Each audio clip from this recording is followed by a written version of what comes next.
This week's listener of the week is Sam Ropart. Sam, thank you so much for leaving us a 5-star review. And for those of you listening, if you leave us a 5-star review below, you might be next week's listener of the week. This week on Commercial Real Estate Secrets, we have Angela Duncan. Angela is the founder of Empower Her Money. Angela, thank you so much for being on the show today. Thank you for having me. It's a pleasure. So, Angela, tell us about yourself, who you are, what you do, and why we are here together today on Commercial Real Estate Secrets. Yeah, so I start from very young. I am a survivor of poverty. Here in the U.S., poverty means I grew up on Section 8 housing and welfare. I've lived in cars and parks and motels and other people's houses all before the age of 15. And I always thought that if we had this thing called money, that maybe I wouldn't have had to live that lifestyle. So that kind of started me on my pursuit of learning more about money. And then I came across real estate. So, how old were you when you were introduced to real estate? I bought my first house about 20 years ago. I was pregnant with my daughter and I just wanted a home. Now, it was not my best investment decision, but I wanted to buy a house. So I was 24, 23, somewhere around there. Wow. And so you made your first real estate investment and you're just now starting to learn about real estate. What happens thereafter? Yeah, so first, no one really taught me about real estate. The house that we lived in, I could not go out at nighttime by myself. Domino's Pizza would not deliver to our house, so you can kind of guess what kind of neighborhood it was. But I grew up in that type of environment, and it just seemed normal to me. So while it wasn't my best decision, it at least got me started on real estate. And so I started to learn about real estate, investing, figuring out rental properties, and we went through a time period where you didn't have to tell people really what you made. You just kind of had to, you didn't have to show it, right? So we could buy rental properties, rent them out, and I didn't really qualify for the loans. So that obviously was a housing market crash, but I did learn a lot from that experience. So what were you doing at this time, job-wise, to start funding your beginning of real estate investing endeavors? Yeah, I thought I wanted to be a financial advisor and work on Wall Street and then kind of do real estate on the side. I learned that I wasn't very good at that. There's a lot you can't control with the stock market, whereas you can control a lot more on the real estate side. And I wanted to help people and make money for them. And I wasn't doing a very good job as a financial advisor. So once I got into the rental side of stuff, switched gears, got my real estate license, and then started on that path of being an actual real estate agent. Do you still hold a real estate license to this day and transact? I don't transact, but I still hold the license for sure. I want to stay on top of all of the laws, everything that's going on in real estate, and the best way to do that is to have a license and do that continuing education that's required of us. But then I get all of these emails from the brokers and, NAR and FAR and lots of other abbreviations that maybe some people are familiar with. I think more and more people are getting familiar with NAR. Yes. Especially as of recent. So tell us about Empower Her Money, what that is and what your mission is. Yeah, so I sold my last company, which was a property and casualty insurance company, a little over a year ago. I built an existing insurance company. I acquired several. I grew really fast, but what I learned, I wasn't being the best leader for that company, and I wasn't hiring the right people for the right position, which is so important as an entrepreneur. So I ended up selling that company because I didn't like coming into my office every day, and that's a terrible thing to do. So then I took some time off, got a little bored, and thought, I know a lot about real estate. I know a lot about business. I know a lot about money. How do I teach people about this? And that's when I launched Empower Her Money. I did a podcast, which I still have, wrote a book, and I started doing speaking events, because how do you reach people and teach about real estate? Well, speaking is a great way to do it when you have a good message, for sure. Wow.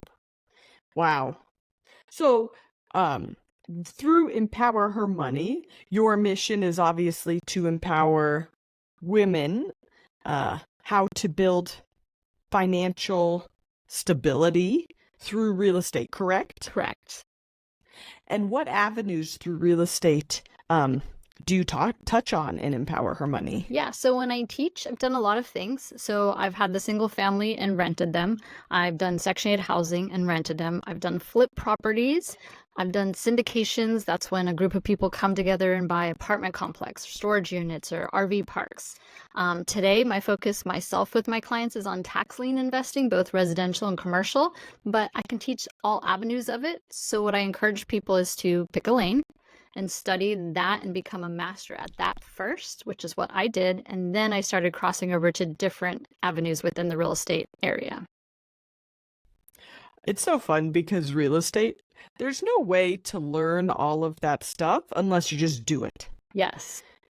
And it's fun to talk. And the only way to do it is to jump in with 2 feet and literally make a splash. So I'm jazzed up. Can you explain tax lien investing as if we were in the 3rd grade? Yes. So there's 2 types really in the US. There's tax liens and there's tax deeds. Depends on your state. I'm going to use Florida as an example because I live here, right? So if you own a property, whether it's a home or a commercial property, and you don't pay your property taxes, a lien gets placed on your property. Why? Because, well, the government needs that money to run their everyday budget from, police officers and firefighters and teachers. All of that money that you pay for property taxes goes to the government for their budget. And when you don't pay, they put a lien on it, and investors like myself can come in and buy that lien from the government so that they can run their budgets, but then they're guaranteeing an interest rate for me as that investor. So I focus on the states that I understand, and if anyone wants to get into tax liens, learn your backyard first because you need to know the difference in laws, especially where you live. So when you're tax lien investing, you purchase the lien. Can you explain to me the timing and how that all works? Because I know there's an element of patience that you have to deploy. Yeah. So again, I'm going to stick with Florida because it's easy for me to explain. I know many of the states, but I'm just going to stick with Florida. So Florida, if you don't pay your property taxes, the next year, that lien goes up for sale. Now I'm in Miami County. I can go online to the auction that's held every year, and I bid for that lien, and then I purchase that. So property is already 1 year in, past due. Now from that point, one of 2 things could happen. I can wait 2 years and the property owner doesn't pay their taxes back. I'm going to foreclose on them and take the property from them, or that property owner will eventually pay their taxes. I get my money back and I get that interest. So it depends on what happens with that actual property owner to decide what kind of my next step is going to be. Wow. Do you find that, what percent of owners do you find actually foreclose versus find the money and pay off the lien? Yeah. So or the taxes, excuse me. Yeah. Most homeowners pay off their property taxes. Usually someone's lost a job. Maybe they had, an ailment and they have some additional medical bills or a death in the family. So they're behind for a reason. Most of the times the property owner is going to catch it up. Now, for me, I do want to foreclose because I make the most money doing the foreclosure and then taking the property and selling it. But I can come to the homeowner and say, hey, what's going on in your life? Do you need to leave this property? Well, if you lose it, you lose all of the equity that you've paid for, right? So let's find out a way where I can give you money. I can still take that property and you can be on your way. So we do try to come in and help that homeowner to see if we can help them to their next part of their life. But homeowners have to understand that if you don't pay your property taxes and you lose that home to foreclosure, all of that equity, all of that worth, you lose completely. So try and figure out a way to either pay your taxes or work things out. Don't lose that property. Wow. That's it's a fascinating strategy, and I just can't imagine not paying my property taxes, but I know people do. It happens all I the time. Billions of dollars of foreclosures happen in this country every year.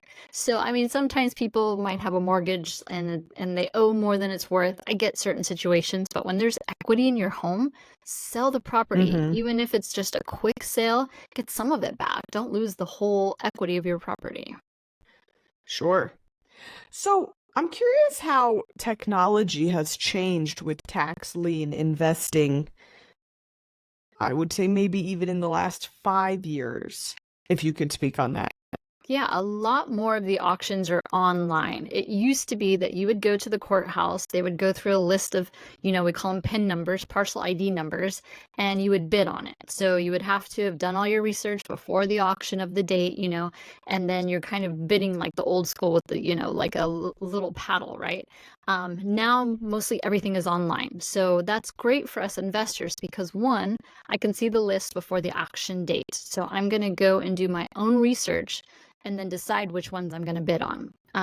Two, it just makes it easier. I can do it from my home. I don't have to, necessarily go down and spend hours at a courthouse and then walk away with nothing. Whereas I'm just going to do my bids online. And if I don't get anything, great, I'll wait for the next round. But at least I'm sitting in the comfort of my home. How do you mitigate your risk when doing these auctions? Yes, so you really have to do your research and understand what a tax lien is. A tax lien is a first lien, meaning it is in front of a mortgage. If you didn't pay the roofer and they put a lien, it's in front of that. So understanding the process. Two, I said start in your own backyard because I'm going to drive by and make sure there's a house there, make sure there's a building there because I don't want to own dirt. That's not an investment for me. So I can't tell what's going inside the house, but I at least have an idea that there's a house there, right? It's also really important for you to have the right team, so an attorney to help you do a title search to see what else could be out there, and making sure I have a good contractor because if I have to take the property, I may want to fix it before I sell it. So I like being prepared and learning the process first, then start with some smaller liens, like smaller houses, because if you get stuck with the house at the end of the day, which can be a really good thing, you need to know the process at that point until you can sell the home. Wow. So, out of curiosity, when do you engage an attorney in this process? When is the attorney engaged to do their due diligence on the title? Yeah, you should be doing that before you bid on the lien. A lot of people kind of just risk it. I want to know what else might be fighting me later on wanting to take this property. If there's a mortgage, they're going to want the property, obviously, because they're owed a lot more money than I am. If there are issues like, like you let your lawn grow too long and now the city has a lien on the property. I want to know all of those things, but it can be costly too. So you've got to figure out what kind of investor are you. Are you going to take the risk and bid on the lien and hope that the homeowner just pays you back? Or you're going to do your research up front to make sure that if you have to foreclose, you already know what's going on with that property. Wow. What are common misconceptions you find from the public or from even just anybody about tax lien investing? Yeah, so each state is so different, and I think that's a misconception. Florida, it's 2 years before I can foreclose. Other places, like Arkansas, is 60 days. Illinois can pay up to 36% interest depending on how long you hold it. I think people think that across the U.S. it's just one standard, but it's not. It's gonna vary by county and by state. So it's really important for you to understand where you're investing before you even start. Wow. It's so interesting with real estate. It's like you said, the laws vary from state to state, but they really vary from county to county. And if you don't know what you're doing, which is why you say start in your own backyard. If you don't know what you're doing, you could lose your head, and people do. And sometimes that can be a learning lesson, but generally we try to avoid that. Yeah, I think I just got lucky. My first couple, I bid online and nobody bid against me, and I just happened to get it. And then 2 years later, a check shows up, and I was like, I totally forgot about that investment. And then I went back and just really did research. And tax liens are not just for residential, they're also for commercial. Everybody pays property taxes, so you can be bidding on either residential or commercial. And again, make sure you're driving by that property Wow. because, if there's nothing there for you to, rent out, then it might be harder for you to sell it once you foreclose. Wow. So how did you learn about tax liens when you were getting started? Reading books. There are lots of books out there on tax liens. If you're reading now, make sure your book is recent because, like I said, the county, the city, the state laws change. And so that's where I started. Today, you can find YouTube videos, or you could find podcasts on them. Find a mentor. Our company helps people invest. There's lots of other companies like us out there. So make sure you're getting your information before you start investing because you essentially could lose every penny that you put in. Oh, I think that's really valuable. Just do a lot of research because it sounds simple, but it's not. And I think we're in a world where people want instant gratification, but the reality of success is that nothing is instant, and save yourself a lot of heartache and headache by educating yourself properly Yes. on the front end. So, with Empower Her Money, your mission is to teach women how to create generational wealth, correct? Yes. Can you tell us a bit more about that? Why women and why generational wealth? Yes. Well, I grew up in poverty, so I wanted to break that cycle, make sure that I didn't grow up as an adult in poverty. I wanted to teach my daughter how not to be in poverty. Now, obviously, it's up to her and what she does, but at least I'm giving her the tools, right? The tools that I didn't have as a kid. And the reason why I focus on women is because it hasn't been that long that women could do this on their own, right? It was in the 70s that we could get a credit card. It was in the 80s when we can get a small business loan. And I think a lot of Wow. that, like the psychology behind money, we're just a little further behind still. And that's okay, right? But there's information out there. And I do believe that we think differently when it comes to investing. We tend to be more conservative. We're very heart-centered people. So we either don't charge enough or give away too much. So how do we kind of combat that? Still having our feminine side, but really making sure that we're taken care of. 50% of divorces in the US, that's how marriages are ending. You need to know your money. You need to know how to take care of yourself, whether you're married or single. It's important for you to understand money, and real estate to me is one of the best ways to invest and actually create wealth for your family. I could not agree more on every front. It does pain me the way the world has been set up to be less advantageous for women to create wealth. However, I think there's a lot of really positive change right now, and really positive.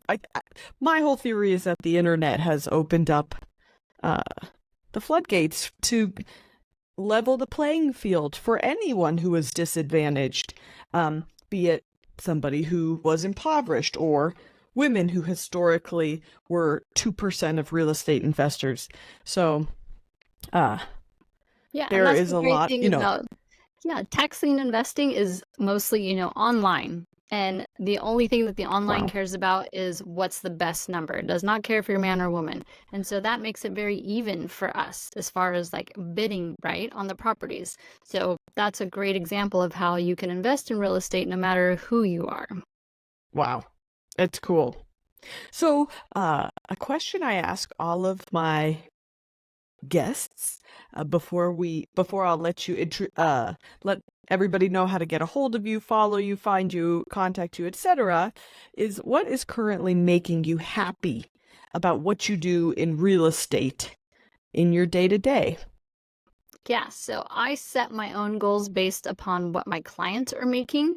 And when I'm hitting that goal, then I truly feel like I'm making a difference. Like someone's listening to me, someone's taking action, and now they're making money. So I love creating goals around my clients instead of me first. But I do still, obviously invest in myself, and the education piece is continuing. I will be a student forever. I love that. I love learning. I think in the sector of real estate, there's literally like you couldn't synthesize every situation that could come up, or real estate is an opportunity to consistently be learning, and that is humbling, specifically if you're a lifelong student, because boy, would it not be fun if you didn't have that outlook. So, Angela, where can our viewers find you online? Yeah, if you'd like to know more about what I teach, Empower Her Money, I am on podcasts, YouTube, TikTok, Instagram, all under the same name, Empower Her Money. So keep it the same across all platforms so you can find me easily. And I do respond to my own messages. So if you have a money question or real estate question, send me a message and I will happily reply back. Awesome. Angela, we really appreciate your time. Ready to shatter your glass ceiling while creating legacy and financial freedom? Head to my show notes for our free guide, How to Get Started in Commercial Real Estate.